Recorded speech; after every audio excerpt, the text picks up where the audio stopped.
할렐루야. 사랑하는 대강의 가족 여러분, 오늘 하루도 하나님의 말씀과 동행하는 삶이 되길 소망합니다. 오늘 함께 나눌 하나님의 말씀은 열왕기하 14장 23절에서 29절 말씀입니다.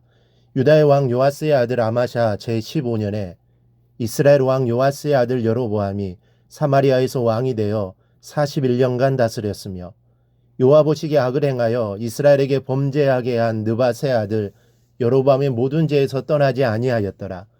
이스라엘 하나님 여호와께서 그의 종 가드헤벨 아미떼의 아들 선지자 요나를 통하여 하신 말씀과 같이 여로보암이 이스라엘 영토를 회복하되 하맛 어귀에서부터 아라바 바다까지 하였으니 이는 여호와께서 이스라엘의 고난이 심하여 매인자도 없고 노인자도 없고 이스라엘을 도울 자도 없음을 보셨고 여호와께서도 이스라엘의 이름을 천하에서 없이 하겠다고도 아니하셨으므로 요아스의 아들 여로보암의 손으로 구원하심이었더라. 여로보암의 남은 사적과 모든 행한 일과 싸운 업적과 다메섹을 회복한 일과 이전에 유다에 속하였던 하맛을 이스라엘에 돌린 일은 이스라엘 왕 역대지락에 기록되지 아니하였느냐. 여로보암이 그의 조상 이스라엘 왕들과 함께 자고 그의 아들 스가랴가 대신하여 왕이 되니라. 아멘. 23절 말씀을 보면 여로보암이 41년을 다스렸다고 보도하고 있습니다. 이 41년의 기간은 북이스라엘의 왕으로서는 가장 긴 죄의 기간입니다. 22년을 다스린 여로보암 1세와 아합 그리고 28년을 제의한 에후와 비교해도 거의 2배 가까이 되는 긴 기간입니다. 뿐만 아니라 여로보암 2세는 이렇게 오랜 기간 동안 통치하면서 북이스라엘로 하여금 정치 경제적인 측면에서 역사상 가장 번영을 누리게 하였습니다. 또는 본문에도 나와 있듯이 그는 우선 다메섹을 공경하여 하맛 어귀에서부터 아라바 바다까지 북이스라엘의 영토를 회복하였습니다. 또 요단 동편을 정복하여 무역로를 장악함으로써 경제적인 이득을 많이 취하였습니다. 그가 얼마나 번영을 누렸는지 아모스 선지자는 그가 여름궁과 겨울궁, 상하궁을 가지고 있었음을 증거합니다. 말하자면 여로보암 2세는 세상적으로 이보다 더 좋을 수는 없다고 말해도 좋을 만큼 크게 번영하고 영화를 누린 인물입니다. 그런데 문제는 하나님의 평가입니다. 과연 하나님께서도 그의 성공을 축하하고 다윗과 같은 의로운 왕이라고 하셨을까요? 결론부터 말하자면 아닙니다. 본문 24절을 보면 그가 여호와 보시기에 악했다고 증거하고 있습니다.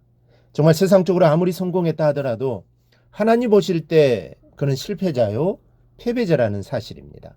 예수님의 제자들이 세상적인 평가와 기준으로 볼 때는 실패한 사람들입니까? 그들은 자기들의 소유한 모든 것을 마치 배설물과 같이 버려두고 주님을 쫓았습니다. 그렇다고 해요 우리가 그들을 가리켜 인생이 실패자라고 말합니까? 아닙니다. 그들은 인생이 실패자라고 말하는 이들은 없습니다. 믿지 않느니라 할지라도 그들이 진정한 인생의 승리자이고 세상은 그렇게 살아야 한다고 말합니다. 그러므로 우리는 육안으로 보이는 세속적인 번영을 기준으로 삶을 평가해서는 안 됩니다. 중요한 것은 하나님이 어떻게 평가하시느냐 하는 것입니다. 따라서 우리는 오직 하나님의 뜻을 쫓아 살아야 하는 것입니다. 그런데 오늘 본문을 보면 정말 예쁜 구석이라고는 전혀 없는 이스라엘을 향한 하나님의 놀라운 사랑 이야기가 담겨 있습니다.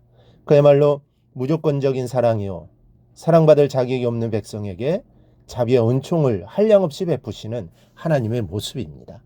23절에는 요아스의 아들 여로보암이 이스라엘의 왕이 되었다고 했고 24절에는 그가 여호와 보시기에 악을 행하여 느밧의 아들 여로보암의 모든 죄에서 떠나지 아니하였다고 했습니다. 여로보암은 41년간 악정을 펼쳤던 매우 악한 왕이었습니다. 그럼에도 불구하고 25절을 보면 이스라엘 하나님 여호와께서 그의 종 가드헤벨 아미떼의 아들 선지자 요나를 통하여 하신 말씀과 같이 여로보암이 이스라엘 영토를 회복하셨다라는 말씀이 나옵니다. 하나님께서 여로보암으로 하여금 막강하게 하였으므로 당시 이스라엘은 근동지방에서 가장 강력한 왕국이 되었습니다. 27절에는 여호와께서 여로보암의 손으로 구원하심이었더라라고 밝히고 있습니다. 뿐만 아니라 하나님이 이스라엘을 보호하시기 위해 열방 국가에 놀랍도록 역사하셨는데 먼저는 이스라엘을 가장 괴롭혔던 아람이 아수르의 공격을 받아 힘을 못 쓰게 만드셨습니다. 둘째는 아람을 공격했던 아수르도 북방 세력 아라랏의 침입을 막기 위해 온 입을 기울이게 만드셨습니다. 셋째는 이런 틈을 이용하여 이스라엘의 세력이 마구 확장되어 갔고 엄청난 세력 국가가 되게 하신 것입니다.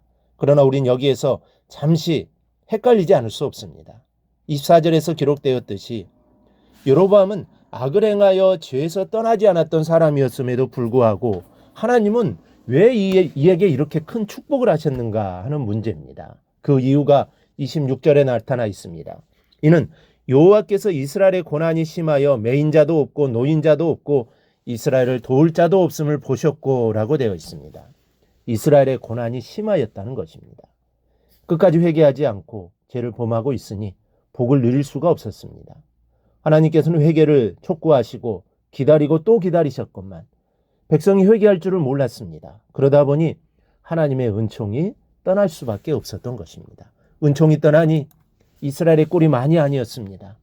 상할 대로 상해버린 상태였습니다. 그래서 매인자도 없고 노인자도 없고 이스라엘을 도울 자도 없음을 보셨다는 것입니다. 이 말씀이 무슨 뜻인지 이해하기 어렵지만 이 공동번역에는 이스라엘 백성은 종이나 자유이나 할 것 없이 고생하고 있으며 도와줄 리도 없었다라고 되어 있습니다. 정말 양반이나 상민이나 할 것 없이 고생을 안 한 사람이 없다는 이야기입니다. 게다가 만 백성이 이토록 고생을 하고 있음에도 백성을 인도할 지도자다운 지도자가 없었습니다. 이것을 보신 하나님께서는 사랑하는 백성의 눈물을 보시고 여로보암을 들어서 빼앗긴 땅을 다시 찾게 하셨고 나라가 번성하고 강성해 가도록 은혜를 베푸신 것입니다.